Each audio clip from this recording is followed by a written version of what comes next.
Une proposition subordonnée interrogative indirecte est toujours introduite par un mot interrogatif.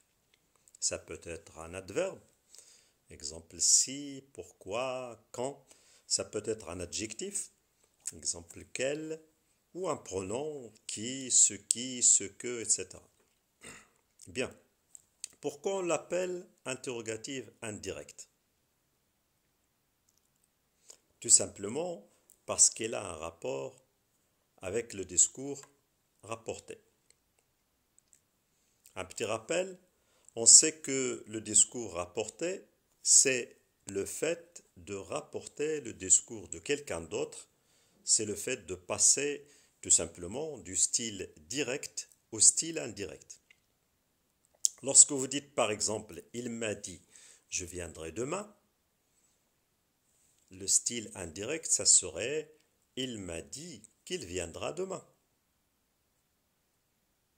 Même chose pour l'interrogative indirecte. Pour la reconnaître, on essaye de trouver la proposition directe. Ce qui veut dire que le passage de l'interrogation directe à l'interrogation indirecte nécessite quelques transformations.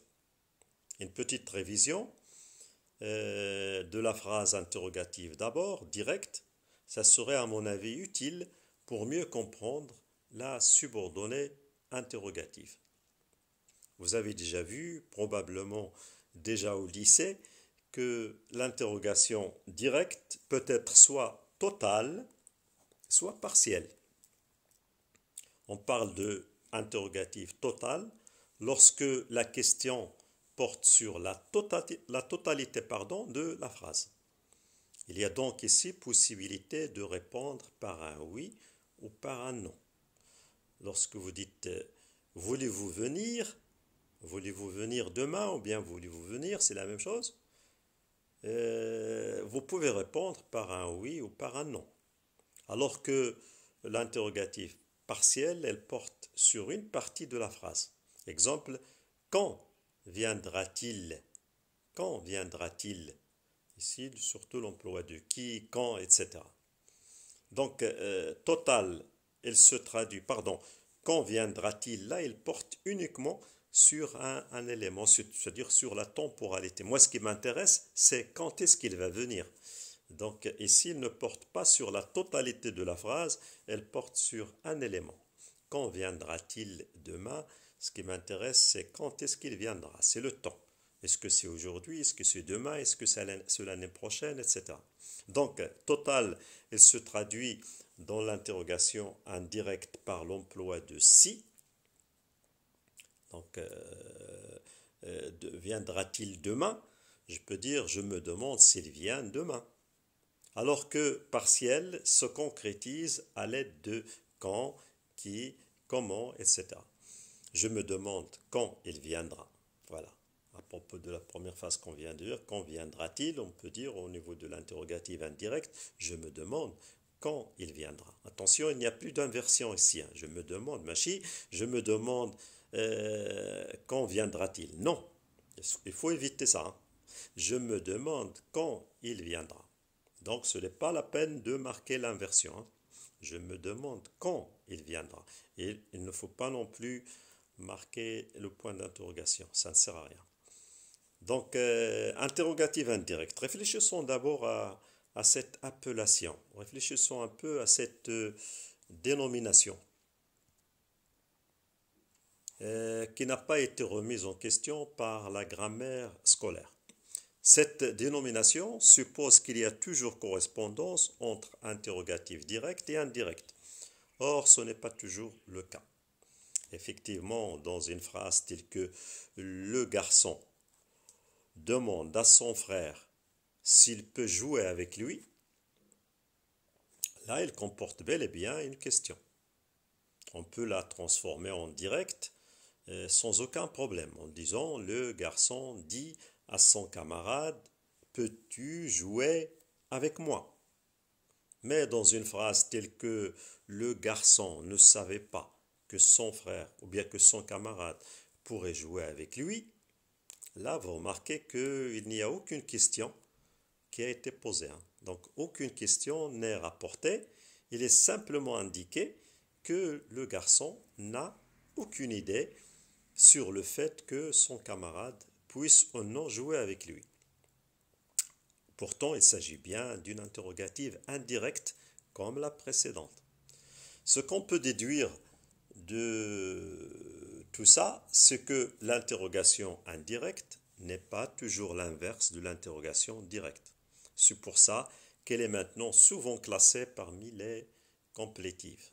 On l'appelle le plus souvent complétive, interrogative, indirecte. Attention donc, comme je disais tout à l'heure, attention, pas d'inversion lorsqu'il s'agit d'une interrogative indirecte. Sauf si la question indirecte, bien sûr, est comprise dans une question directe. Exemple, pouvez-vous me dire comment s'appelle cette rue? Pouvez-vous me dire comment s'appelle cette rue? Vous remarquez l'inversion au début, donc il s'agit d'une interrogative directe, pouvez-vous, mais elle est suivie d'une interrogative indirecte, me dire comment s'appelle cette rue. Là, vous pouvez marquer le point d'interrogation, c'est tout à fait correct. Mais si vous dites je me demande comment s'appelle cette rue, là, si vous marquez l'interrogation, c'est considéré comme une erreur. Bien, même chose dans une phrase que j'ai trouvée sur Internet et que j'ai notée ici pour la discuter avec vous. La phrase c'est « Je me demande s'il ne vaut pas mieux avoir confiance en un animal qu'à un être humain. » Là, c'est la phrase émise par une romancière. Vous trouverez le nom en bas de l'image que je vais vous afficher tout à l'heure. Donc, je me demande s'il ne vaut pas mieux avoir confiance en un animal qu'à un être humain. Cette phrase interrogative, il s'agit bien d'une interrogative indirecte. Donc, normalement, pas de point d'interrogation à la fin. Voilà, c'est bien. Mais le problème, c'est que dans cette image que j'ai relevée sur Internet, il y a un point d'interrogation. Ce qui prouve qu'il faut être vigilant parce qu'on ne peut pas faire confiance à tout ce qu'on trouve sur Internet, malheureusement. Bien. Prenons au hasard cette autre phrase. Dans un premier temps, nous essaierons de voir pourquoi le narrateur a-t-il choisi de raconter les événements en utilisant un style comique. Voilà la phrase. Dans cette phrase, pas de point d'interrogation. Donc c'est bien, parce que, comme nous venons de le dire, pas de point d'interrogation lorsqu'il s'agit d'une interrogative indirecte. Mais il y a quand même une erreur. Essayez de la voir. Donc l'erreur, elle est située au niveau de l'inversion. Pas d'inversion non plus. Revenons à la phrase. Donc nous avons dit, dans un premier temps, nous essaierons de voir pourquoi le narrateur a-t-il choisi, etc. Donc l'erreur, c'est ici, a-t-il, normalement, pas d'inversion. On va dire, dans un premier temps, nous essaierons de voir pourquoi le narrateur a choisi de raconter les événements en utilisant un style comique. Voilà. Donc, pas d'inversion, puisqu'il ne s'agit pas d'une interrogation directe. Passons maintenant à l'adverbe si, dont nous avons parlé tout à l'heure. Nous avons dit qu'il introduit une interrogative indirecte totale. Juste une remarque à propos de cet adverbe. Si, il ne sert pas à construire uniquement une interrogative indirecte. Faites bien attention.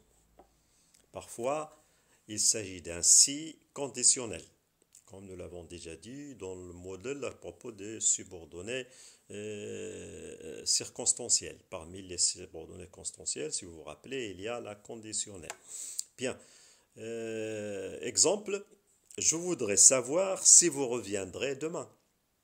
Je voudrais savoir si vous reviendrez demain. Il s'agit d'une interrogative indirecte. parce qu'il y a si plus futur en plus. Vous savez que s'il s'agissait d'une condition, on n'aurait pas si plus futur, impossible. Il s'agit bien d'une interrogative indirecte parce que dans une subordonnée conditionnelle, impossible, je répète, notez-le bien, impossible de trouver si plus futur. Pourquoi je vous dis notez-le bien? Parce qu'il y a beaucoup d'erreurs que la plupart des étudiants commettent à propos de ce genre de choses, hein. Pas seulement les étudiants, malheureusement, parfois même les doctorants, hein. Bien, impossible donc de trouver si plus futur ou bien si plus conditionnel lorsqu'il s'agit d'une subordonnée au conditionnel, lorsqu'il s'agit d'une hypothétique, pardon. Un exemple, si vous dites par exemple, si vous revenez demain, je serai là. Là, il ne s'agit pas d'une interrogative indirecte, il s'agit d'une hypothèse. Si vous revenez demain, je serai là. Impossible de dire si vous reviendrez demain. Non, ça serait considéré comme une erreur. Ou bien si vous reviendriez, etc. Donc on dit si vous revenez demain. Le futur, on va le marquer dans la principale et non pas dans la subordonnée. Donc si vous revenez demain, je serai là. C'est une conditionnelle. Alors que la première, je voudrais savoir si vous reviendrez demain. Là, il s'agit d'une interrogative indirecte. Bien, une autre remarque, mais cette fois à propos de quand temporel. Il ne faut pas le confondre justement avec le quand de la subordonnée temporelle. Voici deux exemples pour bien saisir ce phénomène. Il ne sait pas quand l'avion décollera. Deuxième phrase, quand les voyageurs seront arrivés, l'avion décollera. Là, vous remarquez que la première, il ne sait pas quand l'avion décollera. Il s'agit d'une interrogative indirecte. Alors que la deuxième, quand les voyageurs seront arrivés, l'avion décollera. Il s'agit d'une hypothèse. Il s'agit d'une conditionnelle. Il s'agit d'une temporelle. Parce qu'il y a quand. Quand les voyageurs seront arrivés, l'avion décollera. Il s'agit d'une subordonnée temporelle parce que ça marque le temps. Bien, autre remarque. À ne pas confondre interrogative et relative également. Faites très attention au sens. C'est le sens qui va vous guider, qui va vous aider à mieux saisir. Je ne sais pas ce qu'il a fait. Ça, c'est la première phrase. Je n'approuve pas ce qu'il a fait. Lorsque vous dites je ne sais pas ce qu'il a fait, bien sûr, c'est une interrogative. Et lorsque vous dites je n'approuve pas ce qu'il a fait, ça n'a rien à voir avec l'interrogative. Il s'agit bien d'une relative, tout simplement. Je n'approuve pas ce qu'il a fait. Lorsqu'on cherche à identifier les interrogatives, il arrive qu'on rencontre dans le discours direct plusieurs phrases interrogatives. Dans ce cas, elles sont reliées, lorsqu'ils se transforment en interrogative indirecte, à l'aide des virgules et des conjonctions de coordination. En voici un exemple. Il demande à son ami « Comment vas-tu ? Qu'est-ce que tu fais ? Tu viens chez moi ?» etc. Ça, c'est direct. Au niveau de l'interrogative indirecte, on va avoir « Il demande à son ami comment il va, ce qu'il fait et s'il vient chez lui. » Bien, au niveau de la concordance des temps, pour finir. La concordance des temps, bien sûr, c'est la correspondance qui existe au niveau temporel entre le verbe de la proposition principale et la proposition subordonnée. Il demande à quelle heure es-tu arrivé?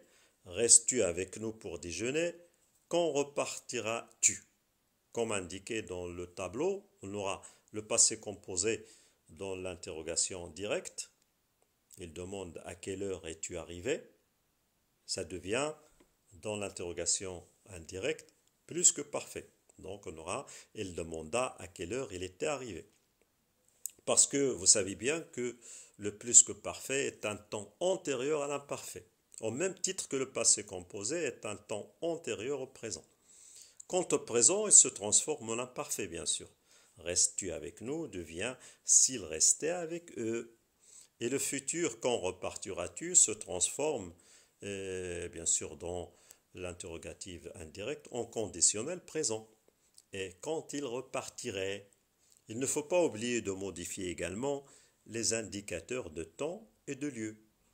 comme vous le voyez dans l'image. Voilà donc pour l'essentiel concernant la subordonnée interrogative. Merci de votre attention et à très bientôt, Inch'Allah.